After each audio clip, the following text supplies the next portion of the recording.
Most of you don't know us.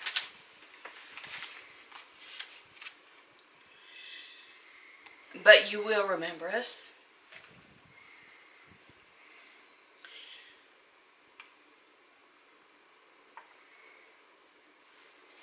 This is a story of what happened to my husband. He's not able to tell this because it's so traumatic for him to talk about it.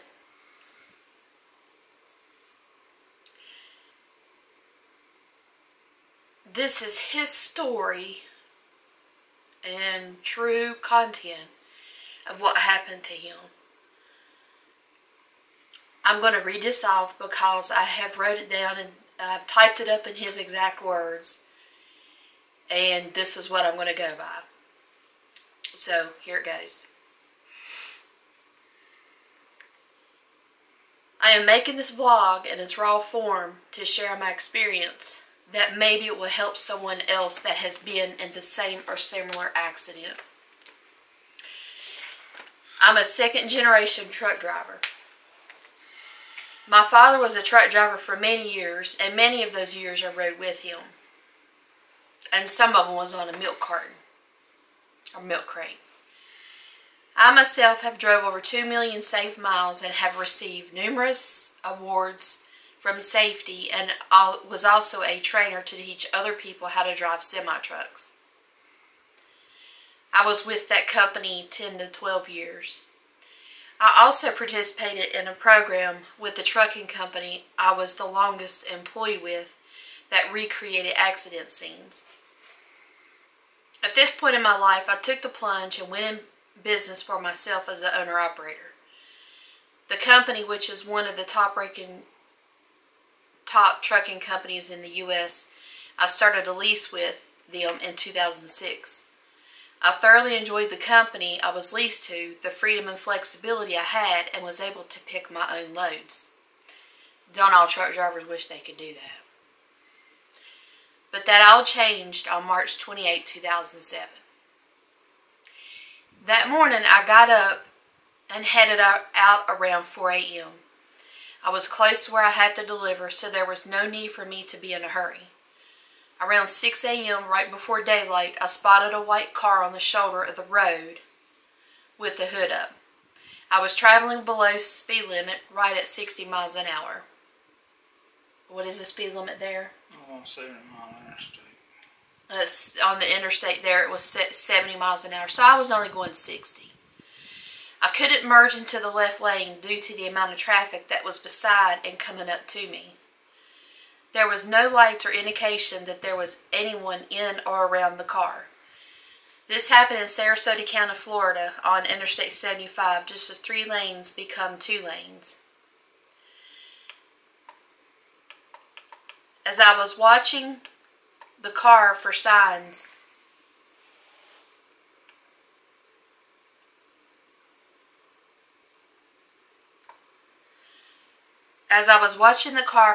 of someone being around it, a guy suddenly runs from the median into my lane, hitting him on the left front of my truck. I then brake suddenly to pull over, and somehow I managed not to roll the truck. I called 911, and cars and trucks were running over this guy's body. None of them slowed or stopped for either the guy's body in the road or me. The sound of the vehicles running over this guy's body was a thumping sound. I had my emergency flashers on. I was screaming at the 911 operator, telling her I need to get him out of the road. She told me to stay in the truck and not get out. She also asked for my location, and by then I didn't know where I was or who I was. My mind was racing, and every time a car or truck ran over this guy's body, I would scream. It was about 15 minutes before the first law enforcement showed up to the scene. A short time later, they shut down that part of the interstate and diverted all traffic around it. There was 4 different levels of law enforcement agencies on scene. Myself and my 2 dogs that always went with me. Law enforcement went through my truck and looked over my logbook with a fine-tooth comb to see if my times matched, and it was clear. At this time, a guy from the safety department I was leased to just happened to be coming down my way. He stopped and looked my truck and log over. He said it was a non-preventable, and law enforcement also deemed it as a non-preventable. When I was released from the scene, I was taken to a facility for a drug test. While sitting in the waiting room to be taken back for the drug test, a guy looked at me and asked me if I was the one that killed the guy on 75 that morning. How can people be so ruthless? To hear someone say it, it devastated me, and thought then came to my mind that I was the news story for Sarasota County that day. I don't think any of us ever want to have that on us. I didn't respond to him. All I could do was cry and walked outside. I told the lady that when she was ready for me, I would be outside. Amazes me at how people can jump to conclusions so quickly and how harsh their words can be with no compassion at all. One of the investigators from the trucking company I was leased to came down there and took me to a motel. While I was at the facility getting my drug test done, my truck was being impounded, and an investigator from the company I was leased to had my 2 dogs with him, waiting for me to get done with my test, in which I passed the test with flying colors. I have never in my life used any type of drug, street or legal. When I got to the motel, I got a phone call from the vice president of the trucking company safety department I was with. He asked me if there was anything I needed. He stopped at the motel I was staying at and was getting my statements. While he was there in Florida DOT and law enforcement also came to the motel to get more statements from me. Then we all proceeded to the impound lot so the DOT officer could do a more thorough inspection of my truck, operational wise, in which my truck and logbook was cleared by all 4 levels of law enforcement, and not any inspector found one brake out of adjustment. The only damage to my truck was the driver's side front where the guy hit. I went back to the motel and hid out. I called my family to let them know I had been in an accident and needed them to come to Florida with my pickup truck to pick me up. They arrived the next morning, and my brother had to leave, so he rented a car to go back home, and my sister stayed with me. When my brother and sister arrived at the motel, we took my pickup truck and rode down the interstate to see the accident scene. For 17 miles, there was orange marks on the road where they had picked up pieces of this guy's body. The first few vehicles that ran over this guy had to have front end damage to the vehicle. They also had to know that it was a human being that they were running over. In the meantime, if I hadn't had my 2 dogs by my side, I don't know what I would have done. I had to stay in Florida for 4 days while law enforcement agencies talked to me to make sure there wasn't any wrongdoings on my part. After 4 days, I was told I could leave the state due to law enforcement finding no fault on me or my truck, and my truck was released from the impound lot. Once my truck was released from impound, I called Freightliner in Tampa and had them tow the truck to them so they could do the repairs on it. It done right at $13,000 damage to my truck. I arrived back home the following day, and for 2 weeks they did the repairs on my truck. I sat at home in South Carolina for 2 weeks. After I got word that my truck was repaired and ready, my uncle happened to be traveling to Florida to visit his in-laws and gave me a ride back to Florida. I picked my truck up. Since the trailer had a load on it, the company had to get the trailer repowered. The load repowered. What they do is they have another semi-truck that has no trailer. They will take that bobtail truck and put it with that trailer to take that load on and deliver it, because that load had a crane waiting to unload the product that was on it. And I believe these were air conditioner units.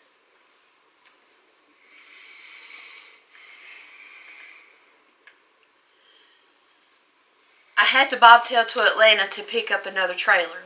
As I was coming up the interstate, I found that my steering system had some leaks. When I got to the terminal north of Atlanta, I took my truck back to Freightliner, and I sat there for another day as they repaired the steering leaks that wasn't fixed at the other dealership. I also had them to check the alignment on my truck while it was there. After picking up another trailer, I deadheaded home. I stayed at home another 6 weeks, still in a mental fog as to what had happened and how I'm going to deal with this emotionally. One day I hollered for my 2 dogs that were outside. I couldn't find them. I walked out by my truck, and there sat my 2 dogs sitting by the steps to the truck. If they were saying, "Daddy, when are we going riding again?"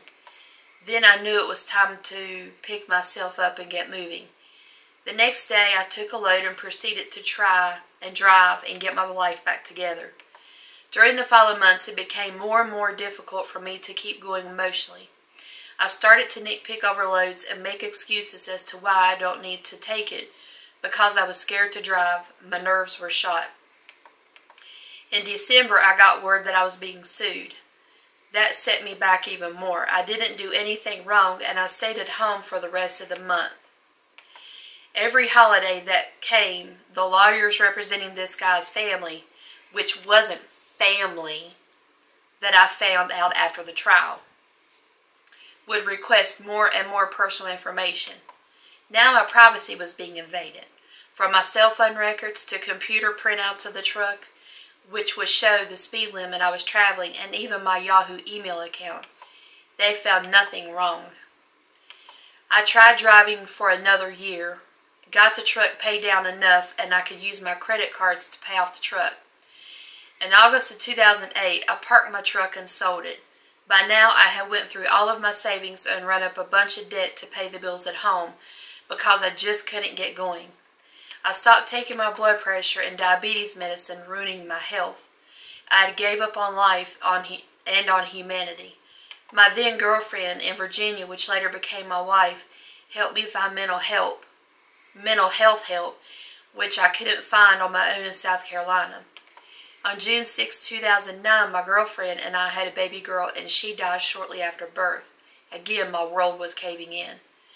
The day after her funeral, I started going to counseling. In January of 2010, a civil trial was scheduled to start. I sat in the courtroom, or we had to go to Florida for this trial. I sat in the courtroom for 4 days of being nitpicked to death, trying to find the least thing wrong to sue, to get money, in other words. So my thought is, how can money replace a life? I just don't understand that. And that's my words, not his. During the trial, it was like a dog and pony show between my lawyers and the other lawyer. So Darrell had 2 lawyers, and the other guy's representative was 1 lawyer. I also found out that these 3 lawyers play golf together. Nice, being buddies. In the end, the jury came back and found me 50% at fault. I don't understand how, when I was out doing my job, but the one question on the jury sheet asked if my truck was a result of his death. In other words, when I read the jury paper, what it said was, did Mr. King's truck cause the death of the guy? So basically they had worded it, the lawyers had worded it in a way that the jury could not say no. So manipulation of wording is what I call it. And I don't know. Though his truck did kill the guy was on the interstate on foot. So technically the guy killed himself. He crossed one line of traffic into my lane. I had nowhere to go. He ran from the median, which is the middle of the interstate, across one lane of traffic into his lane. And he couldn't get over because there was vehicles coming up to his left. He saw those vehicles. So even though he saw the car on the shoulder of the road, whether he put his brakes on or not or slowed down, there was no way he could have got over in the left lane. I didn't have time. About the time I hit him was the time I managed to find the brakes. Get the brakes. And during the trial, the other lawyer representing the, yet again, family, told Darrell that what he should have done was got in the left lane and pushed these other vehicles off into the median. The only difference it would have made was where the location of where I hit him at, as far as either the left side, the middle of the grill, or the right side. And a vehicle pileup. And a big pileup, because I would definitely, swinging that truck that fast, I would have definitely rolled it. And then there possibly been more cars and everything else involved. It could have caused a major pileup that day. It could have been worse. And the guy from the safety department that Darrell was leased to, he told us himself that he did not see how Darrell locked his truck down without jackknifing or rolling. He said that alone was a basic miracle. So the jury awarded $2 million, and that was cut in half because then again, like I say, they said that the guy crossing the interstate was 50% at fault, and then they manipulated the wording to where the jury couldn't say that no, Darrell's truck did not kill that guy. So it was cut in half, and the family was awarded $1 million. So that was to go to the guy's 2 kids. Their ages then was ages 2 and 3. The guy who initiated the lawsuit was a preacher and in no relation to the guy who committed suicide. Was we surprised when we found that out? To this day, I still have panic attacks and anxiety when driving my personal vehicle. The least sounds like anything that morning of the accident or a news story about a semi-truck hitting someone, I have horrid flashbacks to that day, and even someone walking down the road or crossing the road or even close to the road. I guess what gets me is the lack of humanity. How can people run over a guy's body and not stop? Talking about the other vehicles that was behind Darrell. I saw the accident pictures and you could tell it was a human body. His back was still in contact and clearly be seen. I saw the accident pictures for myself, and the guy's back was facing the oncoming traffic. So the people had to know what they were running over. The first few vehicles had to have had some type of front end damage to them if they were low riding vehicles. So how do we even know that his truck even killed the guy? How do we not know that it was another vehicle? Yeah, his truck probably did kill the guy. How do we not know that it didn't injure the guy? That was one thing that was never brought up in court. I just pray to God I took him out with the first blow, because if I didn't, then I hated to know that he suffered. The guy that committed suicide was ticketed for jaywalking and a couple other things. I can't remember what they were. Fast forward to today, I'm still in counseling. I ride my ATV, and I really enjoy that because I don't have to worry about anyone running out in front of me. To the least, I would hit an animal. Riding my ATV is part of my therapy. In closing, my final thought is don't take life for granted. Life can change in a second.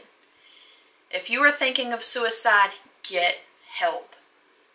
Don't use other people to end your life. There is help out there. Since the guy used my truck to commit suicide, I have become friends with a couple other drivers who have been through the same thing. They are a great support to me, and I owe them everything for giving me support.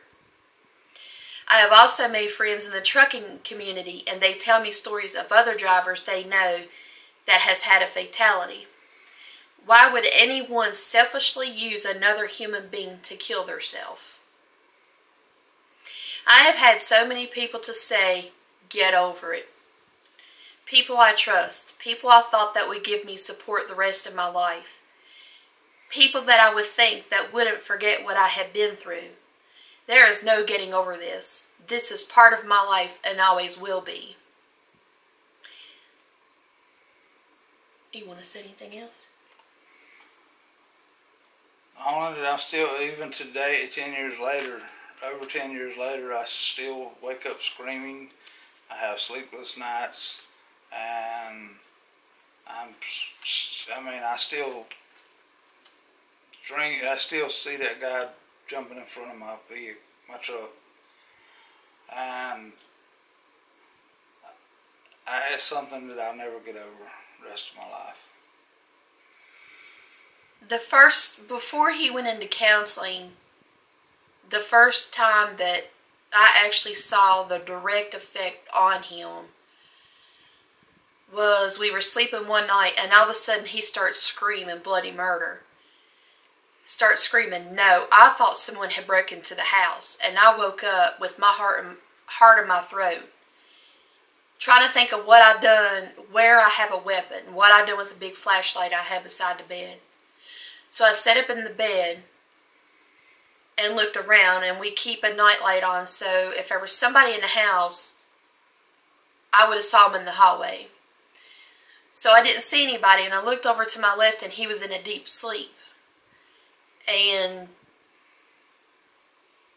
until he got the help with counseling, he would scream in his sleep. He would talk in his sleep about it. It's like his brain is firing off of those memories, off the trauma. He has been diagnosed with severe PTSD, severe anxiety, severe depression. He also sees a psychiatrist. And if you're going through a rough part in life, get help. Call your local mental health office. Call your local social services office. They will have resources to get you to mental health. If you don't think that that counselor or psychiatrist is for you, find another. There is one out there that is for you. He has been through 8 counselors and about 6 psychiatrists.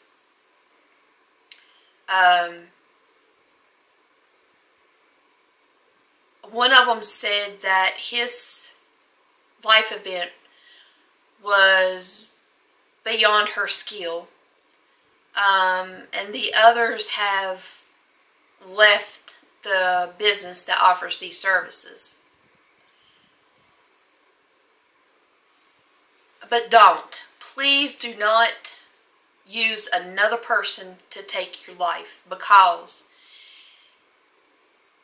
Darrell's world is turned inside out now. He suffers from the selfishness of another human being. And yes, I say selfish because the guy was only thinking about himself. He wasn't thinking about anybody else. Nobody. But his own feelings. And when we do that, we are selfish. So please, get help. And if you're going for help, mental help, and if someone makes fun of you, so be it. Let them make fun of you. At least you have took the first step to getting help. And in getting better, it doesn't matter if you have a mental health issue, if you have an addiction problem, if you're an alcoholic. It does not matter. The first step is admitting that you have a problem and get help. To me, when a person gets help, they're brave. They know that they've got to make a change.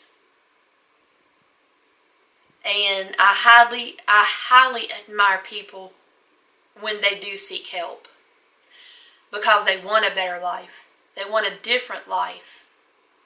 And though you will never be able to forget what has happened in life, these counselors and psychiatrists will be able to give you the tools that you need to better manage your past life event, your addiction, or anything. But please don't use another person to take your life.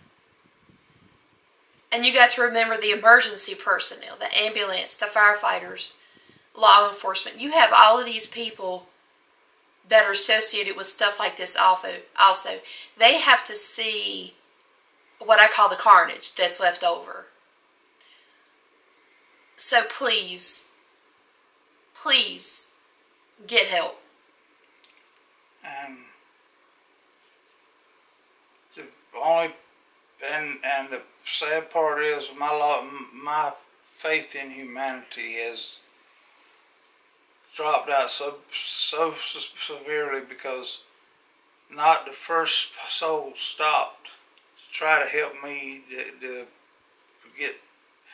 to realize why I was pulled over, what they were running over.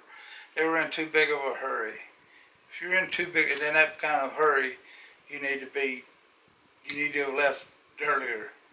If I'd have left 2 minutes earlier that morning, or 2 minutes later, maybe I wouldn't be in the shape I was in the situation that I got caught up in.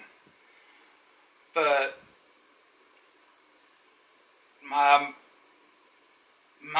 trucking career is over with. My career for about anything is over with, because now I try to find excuses and faults, and not being able to manage my brain, slow down enough. Heck, it's 5:16 in the morning, and I'm not a slightest bit tired, because I know what's going to happen once I go to bed. That the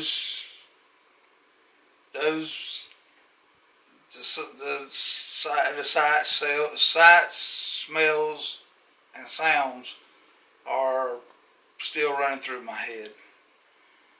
And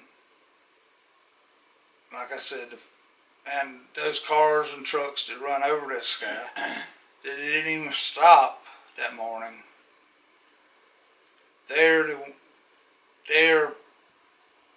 I couldn't believe that at least one or two of those cars didn't know that they hit a human body. I knew he had to hit.